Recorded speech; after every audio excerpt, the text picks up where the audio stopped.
vez revisaremos un tema de interés para todas y todos, la leyenda como representación teatral. Seguramente, cuando han platicado con su familia, amigos o profesores, han escuchado relatos que cuentan la historia de La Llorona o del jinete sin cabeza. Estos relatos son de gran importancia para cada cultura, porque son formas de narraciones orales que han trascendido de generación en generación y buscan explicar, contar historias o dar respuestas a inquietudes que tenemos. En esta ocasión, les proponemos hacer una obra de teatro de una leyenda que llame su atención. El video que les presentamos a continuación les ayudará a reconocer los diferentes tipos de relatos que existen. Así les será más fácil diferenciar, por ejemplo, una leyenda de un mito. ¿Listo? ¿A ustedes les contaban historias para dormir? Bueno, no solo para dormir, también en reuniones familiares, fiestas, paseos. A mí me encanta que me cuenten historias. Creo que por eso mis abuelos me regalaron estos libros. Mitos y leyendas del mundo, de José Salvador Chávez Ferrusca, y el libro de los cuentos del mundo, de Guillermo López Férez. ¿Se fijaron? Mitos, leyendas y cuentos tradicionales del mundo. Esto significa que estas narraciones vienen de todas partes. ¿Han leído alguna de México o de otros lugares del mundo? Ya no puedo esperar para leer estos regalos. ¿Cuáles serán los temas o historias que se cuentan en otros países? ¿Otras culturas tendrán también seres fantásticos, mágicos y misteriosos? Narrar eventos, transmitir conocimientos, valoraciones o simples ideas sobre algún hecho, ya sea real o inventado, es una actividad universal. La narrativa oral abarca diversos géneros. Entre ellos se encuentran los cuentos tradicionales, las leyendas y los mitos. Hay muchos mitos y leyendas, incluso cuentos tradicionales que, a pesar de haber surgido en distintos lugares y culturas, llegan a ser semejantes porque hacen referencia a inquietudes fundamentales de la humanidad. Por ejemplo, en distintas culturas hay mitos sobre el origen del hombre. El mito egipcio señala que el hombre fue creado a partir del ojo de Ra, una de las representaciones femeninas de Atum, dios creador de sí mismo y del universo. En la mitología china, fue la diosa Nua la que creó al hombre, modelándolo en barro. Para los mayas, los dioses crearon al hombre en 3 intentos, primero con barro, después con madera y finalmente agregando maíz. Para poder diferenciar los cuentos tradicionales, los mitos y las leyendas, conozcamos sus características generales. El cuento tradicional ocurre en una época que no es necesaria especificar y se compone de hechos inventados. La leyenda es una narración ubicada en un tiempo determinado y en un espacio específico. En general se relaciona con la historia de la comunidad que la creó. Sus personajes son individuos concretos que actúan en un tiempo histórico. El mito es una narración que no se ubica en un tiempo específico. Tiene como temas la creación del universo y del mundo, la vida y las acciones de los dioses, los primeros humanos y otros seres que dieron origen al universo, y sobre las cosas del mundo. En suma, los mitos, los cuentos tradicionales y las leyendas muestran rasgos que los distinguen y otros que comparten. De manera general, estos géneros son de origen popular, se transmiten de generación en generación y se relacionan con creencias o hechos culturales. El tiempo y el espacio en que se desarrollan están determinados en algunas ocasiones, pero en otras no. Unos son hechos inventados y otros tratan de explicar el mundo. No me extraña que la narración de cuentos tradicionales, leyendas y mitos tenga un carácter universal y siga vigente alrededor del mundo. Prueba a conservar y cultivar esta actividad con tu familia, tus amigos y tu comunidad. También puedes buscar narraciones de otras comunidades o de diferentes lugares del mundo. Por lo pronto yo voy a seguir con mis libros. Están increíbles. Adiós. Como observaron, las leyendas son un tipo de relato tradicional oral que podemos encontrar en otras culturas y presentan muchas similitudes. Seguramente después de haber visto el primer video, se les viene a la mente otras leyendas o historias de México. Como se los proponíamos al principio, es tiempo de escoger una leyenda que les interese para representarla como una obra de teatro. Pueden acercarse a sus familiares o a sus docentes para conocer más de ellas y ampliar sus opciones. Además, también tendrán que enfocarse en los personajes de la leyenda. Los relatos tienen personajes con características muy específicas que les dan vida y fuerza. Es decir, son uno de los elementos vitales de cualquier historia. Para conocer qué tipo de personaje quieren representar en su obra, les invitamos a ver el siguiente video que les ayudará a construir los suyos. En él podrán conocer más sobre algunos de los personajes más famosos de las obras de teatro, como Romeo, Celestina, Edipo o Don Juan. Hola. ¿Será verdad que el personaje Simba de la película El Rey León está basado en el príncipe Hamlet de la tragedia del mismo nombre? No estoy segura, pero lo que sí sé es que muchos de los personajes de las películas, cómics y series de televisión están basados en grandes personajes del teatro universal. Vamos a conocerlos. Y de paso averiguamos si hay alguna relación entre el Rey León y Hamlet. Algunos de los personajes del teatro universal han sido referencia para las historias del cine y la televisión. Por ejemplo, de la literatura inglesa, Romeo, de la tragedia Romeo y Julieta de William Shakespeare, y el Duque de Guisa de la obra La Masacre de París, de Christopher Marlowe. De la literatura española están, por ejemplo, Don Juan, de la obra Don Juan Tenorio, de José Zorrilla, y Celestina, de la obra La Celestina, de Fernando de Rojas. De la literatura griega encontramos a Edipo, de Edipo Rey, de Sófocles. De la literatura alemana, a Mefistófeles, de la obra Fausto, de Goethe. De la literatura francesa a Tartufo, de la obra del mismo nombre, de Molière. Estos personajes del teatro muestran una personalidad peculiar, de rasgos únicos. Son personajes que conmueven por su humanidad, porque sus actos se ven motivados por los mismos impulsos y deseos de cualquier persona. ¿Qué podemos hacer para crear el personaje que nos dejó el profesor? ¿Qué se te viene a la mente cuando piensas en la palabra personaje? Pienso en personas que forman parte de una historia, pero también animales y, claro, cosas. Es un buen inicio. Podemos buscar personajes de la literatura universal y tomarlos como referencia. Aquí hay una lista de grandes personajes de la literatura universal. Don Juan, que es el personaje principal de Don Juan Tenorio, es mujeriego, libertino, egoísta, seductor, temerario y vividor, engaña y manipula mujeres. Claro, por eso se dice es un Don Juan, como el personaje de Mauricio Garcés en su película Fray Don Juan.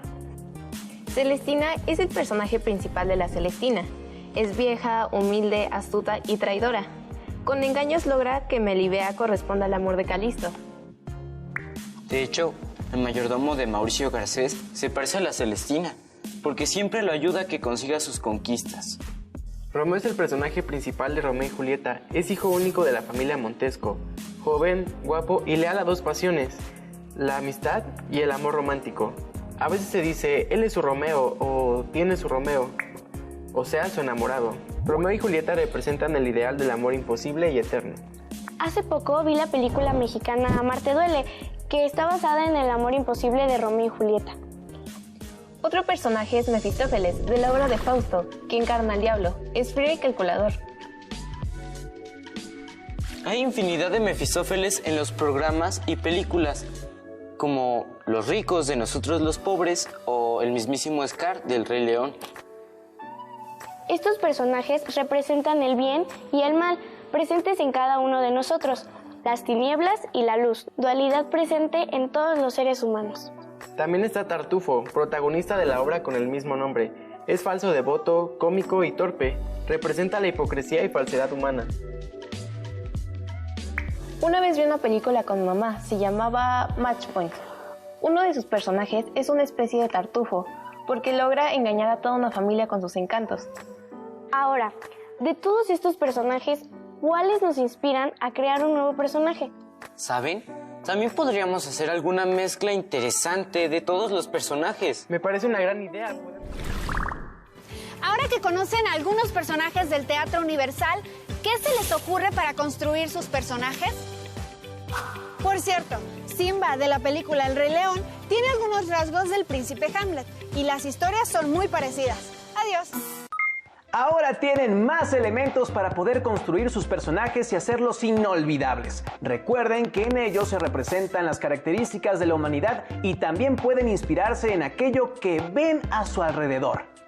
Otro aspecto que deben considerar es la escenografía, porque brindará los elementos físicos y temporales que necesitan para su obra. Para poder saber qué tipo de espacio físico y escenografía requerirán, este video los guiará. Así podrán escoger la mejor opción para su representación teatral. Hola, ¿saben que las obras de teatro se pueden representar en muchos lugares? Además del teatro, hay otros sitios que pueden conformar un espacio escénico. ¿Se les ocurre alguno?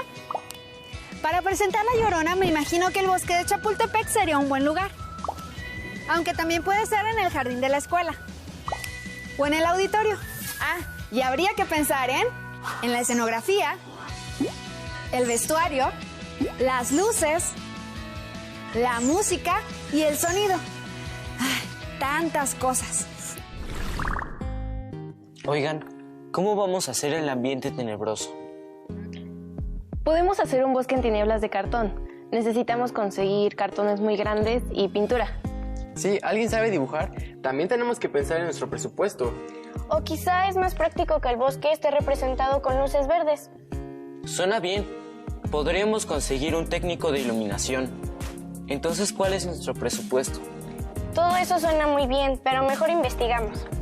A ver, vamos a ver tipos de escenografía y tipos de escenarios, ¿de acuerdo? Sí. El espacio escénico es el lugar físico donde los actores representan a sus personajes y en el que se recrea el mundo que la obra de teatro propone. Este espacio incluye la escenografía. La escenografía se forma con todos aquellos elementos que decoran y forman parte de la representación teatral. Sin duda, es uno de los componentes más importantes del montaje, porque no solo ayuda a crear el ambiente de la historia, sino que ayuda también a los actores a contar la historia. Hay varios tipos de escenografía. En general, sus nombres se relacionan con su propósito. Por ejemplo, hay escenografías realistas, abstractas, sugerentes y funcionales. Escenografía realista. Esta escenografía utiliza elementos que logran recrear lo más real posible el lugar y la época en que la historia se desarrolla. El espectador los puede identificar claramente. Escenografía abstracta. Utiliza elementos que no indican claramente la época ni el espacio en el que se desarrolla la historia. Este tipo de escenografía invita al espectador a usar su imaginación. Escenografía sugerente. Combina elementos de la escenografía realista con la abstracta. Escenografía funcional. Esta escenografía utiliza solamente los elementos indispensables que necesitan los actores para contar la historia. Otros elementos que forman parte del montaje son las luces, la música, el sonido, el maquillaje y el vestuario. Estos elementos no solo contribuyen a la creación del ambiente de la obra, también dan al público información sobre el personaje, la época y el lugar, pero sobre todo ayudan a los actores a representar de manera más completa a sus personajes. También hay diferentes tipos de escenario, de acuerdo con la distribución del público. Entre ellos se encuentran el italiano, el tipo arena y el isabelino.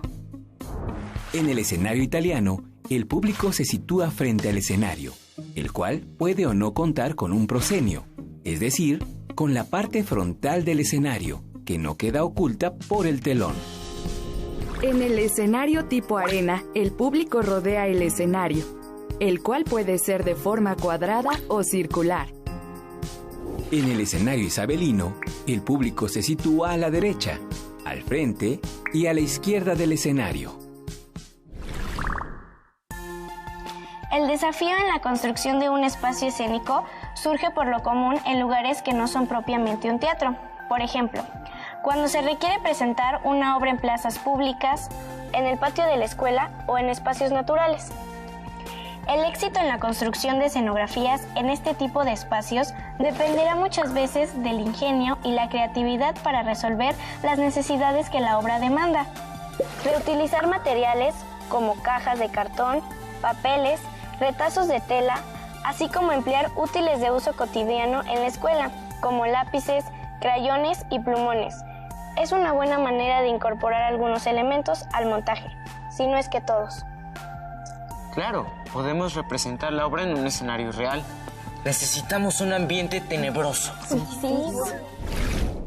De la investigación y el intercambio de ideas pueden surgir alternativas para crear el espacio escénico perfecto. Recuerden considerar el lugar donde viven los personajes, los elementos que requiere la obra que van a presentar y el tiempo para preparar el escenario. ¿Y ustedes, ya pensaron cómo será su espacio escénico? Adiós.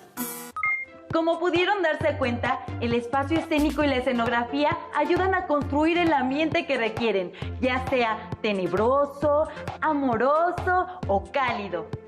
Escojan la escenografía que más se acople a la concepción de la obra, pero no olviden pensar también en los sonidos, la música, el maquillaje y el vestuario para guiar la obra en la construcción visual. Ya que tenemos todos los elementos dispuestos, es hora de llevar la leyenda que escogieron a la puesta en escena, lo cual es fácil pero requiere de mucha práctica. Les dejamos 5 consejos que les ayudarán a facilitar el proceso. Tengan en cuenta cómo se presenta ante el público. Recuerden que ellos siempre los están observando. Ensayen los movimientos de su personaje. Determinen qué diferencias hay entre el personaje y ustedes para que puedan interpretarlo. Practiquen con trabalenguas o tratando de hablar con la boca cerrada para que puedan mejorar su dicción y volumen. Y recuerden, si algo inesperado ocurre, la representación debe continuar. Improvisar no es fácil, pero si están tranquilos y seguros, es más fácil. Ahora sí, pueden comenzar a planear su obra. Cuando sea el momento adecuado, pueden también pedir ayuda a sus conocidos o familiares para practicarla y que les den su punto de vista. Escuchar otras opiniones siempre nos